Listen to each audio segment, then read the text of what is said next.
Hello and welcome to another episode of Pop Your Patterns with Teri J and Dr. K. What are we talking about today? Today we're going to be talking about defensiveness. Why? Why are we doing that? Because it's an important negative pattern to pop.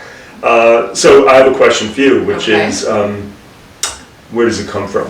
Why are we defensive? Well, usually, like most of these patterns, they're survival mechanisms during childhood. So maybe childhood, maybe you were criticized or you had to protect yourself. And then as we get older, it becomes maladaptive and there's not really a threat, but we're assuming a threat. That's one place it could come from. Right. Do you have any other ideas? Yeah, well, I would elaborate on what you said. I think what happens is that when we're kids, we have the parent who's critical, the teacher, the authority figure, and we become very sensitive to that because we're protecting our ego, right? We don't want to feel shamed or humiliated. So we just learn to say no to everything or resist. That's a problem. Yeah, that really robs us of taking in new information or learning from something. I think also what can happen is we have pride, right? It's like an insecurity to admit that you're wrong, don't you think? Yeah, and I think that's back to the ego, and then we get very stubborn, and we just simply can't own a mistake, right? That becomes a problem in our Some life. people just automatically say no without even hearing anything. Have you ever had that happen? No. Yeah, exactly. It's just like no. It's just not a fun thing. So it impairs, relationships and whatnot. So. Absolutely. Here are some ways that you and I were talking about earlier that it shows up.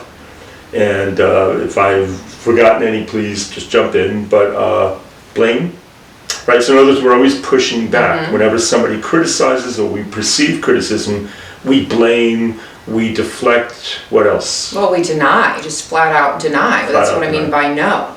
Right. So we deny, we minimize, we rationalize, we're always justifying, making up excuses. We're doing anything but accepting full responsibility for our actions. Right, or we need to just be right. Right. So don't be so defensive. You're being defensive right now. You're scaring me. I'm scared. I'm putting up a wall. Okay. We're going to show you a scenario in which you'll see somebody being very, very defensive. So let's do it. Okay. Okay. Here we go. Come into my office, please. I'd like to speak with you. Voila, the Templeton report at your service. Yes, I have had a chance to read it and want to discuss it with you, Debbie. Oh, you know what? It's Eli and James, because they're the ones that actually compiled the data. They put it together. My computer wasn't working last night. I had nothing to do with it. I had nothing to do with it at all. Like, it's not my fault. I don't know what's going on, but it's not my fault. You talk to Eli and James. You know, I had wanted to call you in here to tell you what a fine job you did on it. Oh, well, yeah, I did actually, now that I think about it. I put in a lot of work. Instead, you're fired. Oh. And I will tell you why. Blaming and deflecting and minimizing and all that, we don't have tolerance for that around here, my friend. Well, it's not my fault. You can't throw me under the bus. CHR. Oh my gosh. Pack up I your didn't stuff do anything and go. wrong. Oh, you sure did. I did nothing wrong. Ski-daddle. It's not my fault.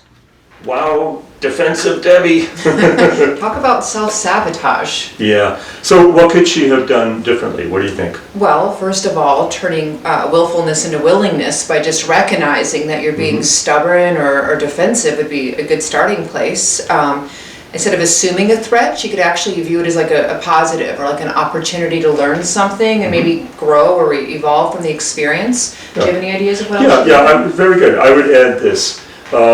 She could have asked questions and she could have sought clarification.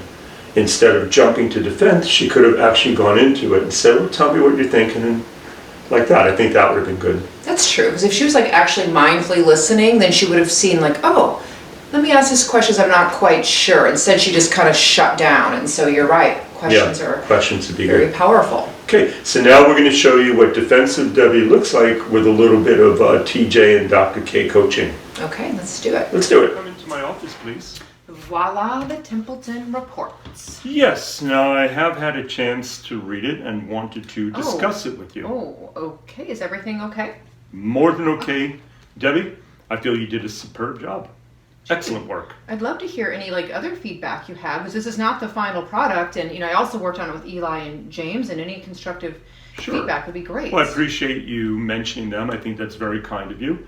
And I do have a few minor criticisms I'd like to review with you later in the day. Is that acceptable to you? Sounds great. Yeah, love it. All right, let's do that. I will meet you later in the day. Thank you. Appreciate your attitude. Nicely done. Boy, that Debbie, she did well, huh? Yeah, she really did. Do you think something was different about that? I do. I think she was less defensive. Yeah. And I think it's also important to notice that she wasn't like agreeing with everything that he was saying. Being less defensive doesn't mean you agree to everything. Sometimes it's just like finding a kernel of truth on the other person's side, or maybe you completely will not agree, but at least you were open and you learned, and then you can make up your opinion. If you go in it from the beginning just shutting down, forget it. It's not good for anybody. She learned, she improved. What we also noticed and what we would hope for her is the fact that she could be open, not defensive with her boss, would translate or generalize to other relationships in her life. So presumably she'll do better in her romance, she'll do better with her friendship, her family. She's learned to lower the guards. Awesome. I'm very excited for her and her future of being less stubborn or defensive. Well, I think that about does it. Yeah, I think so. Signing off, Teri J. Dr. K. See you next time. See you real soon. Thanks for watching.